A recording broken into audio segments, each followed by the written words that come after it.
এখন শুরু হয়ে গেছে ওয়েডিং সিজন। তো ওয়েডিং সিজনের জন্য স্কিনটাকেও তো ঠিকভাবে প্রিপেয়ার করতে হবে বলো। তাই আমি নাইকা থেকে অর্ডার করে দিয়েছিলাম কিছু স্কিন কেয়ার প্রোডাক্টস। চলো তোমাদের সাথে এক এক করে শেয়ার করি।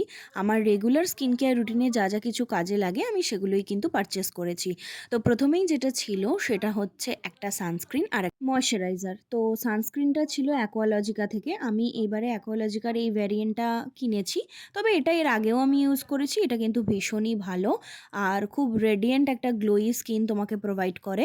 আর তার সাথে ল্যাকমির এই পিচ মিল্ক ময়শ্চারাইজারটা নিয়েছি। তোমরা তো সকলেই জানো ল্যাকমির যে কোনো ময়শ্চারাইজারই ভীষণই ভালো হয়। তো তোমরা চাইলে পারচেস করতে পারো। তো তারপর আমার পারচেসের মধ্যে যেটা ছিল সেটা হচ্ছে Derma Co 2% niacinamide gentle skin cleanser. এটা কিন্তু নর্মাল স্কিন টাইপসের জন্য ভীষণই ভালো, ড্রাই স্কিনের জন্য তো অবশ্যই ভালো। আর তার সাথে কিনেছিলাম রিকিউলের 0.1% রেটিনল নাইট ক্রিম। এটা আমার প্রথম রেটিনল পারচেস করা।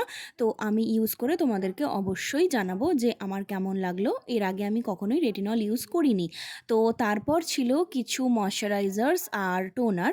তো ময়শ্চারাইজারটা ছিল সিম্পল ব্র্যান্ড থেকে। তোমরা তো আগেই দেখেছো আমার আগের ভিডিওতে যে আমি সিম্পল ব্র্যান্ডের ময়শ্চারাইজার কতটা ভালোবাসি, কারণ সিম্পল আমার স্কিনকে ভীষণভাবে স্যুট করে।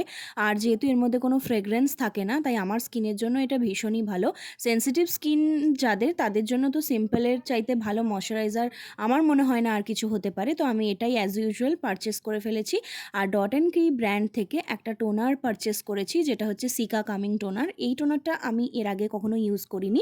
এটা আমার প্রথম পারচেস ছিল। এর আগে আমি সিম্পলের টোনার ইউজ করেছি। তো ভাবলাম এইবার এটা ইউজ করে দেখা যাক আমার স্কিনকে কিভাবে এটা প্রেপ করে। তো যাই হোক, সেই জন্যই কিনলাম।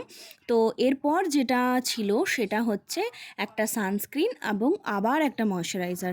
সানস্ক্রিনটা ছিল ডিকনস্ট্রাক্ট ব্র্যান্ড থেকে। ডিকনস্ট্রাক্টের সানস্ক্রিন এর আগেও আমি ব্যবহার করেছি। আমি এর আগের ভিডিওতেও তোমাদের সাথে শেয়ার করেছি। এটাও আমার স্কিনে খুব ভালোভাবে যায়, তাই এটাই আমি আবার পারচেস করে ফেলেছি। এবং এটা কিন্তু অয়েলি অ্যাকনেপ্রন স্কিনের জন্য মানে পারফেক্ট। এটা তোমার বেস্ট ফ্রেন্ড এই সানস্ক্রিনটা, যদি তোমার অয়েলি অ্যাকনেপ্রন স্কিন হয় তো।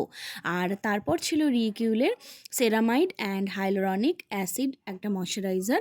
এটা স্পেসিফিক্যালি ড্রাই স্কিন যাদের, তাদের জন্য ভীষণ ভালো। এটাও আমার প্রথম পারচেস ছিল। এটা আমি পার্টিকুলারলি আমার বোনের জন্য কিনেছি, কারণ আমার বোনের স্কিন ভীষণ ভীষণ ড্রাই। তো ওর যেহেতু ড্রাই এবং সেনসিটিভ স্কিন, তাই আমি ভাবলাম এটাও একবার ট্রাই করে দেখুক। সবার কাছে শুনেছি রিভিউ খুবই ভালো। তো এই ছিল আমার টোটাল পারচেস। এগুলো একসাথে অ্যাসেম্বল করার পর দেখতে এত ভালো লাগছিল যেন চোখ ঘোরাতেই পারছিলাম না। তো তোমাদের কেমন লাগলো আমাকে অবশ্যই জানিও।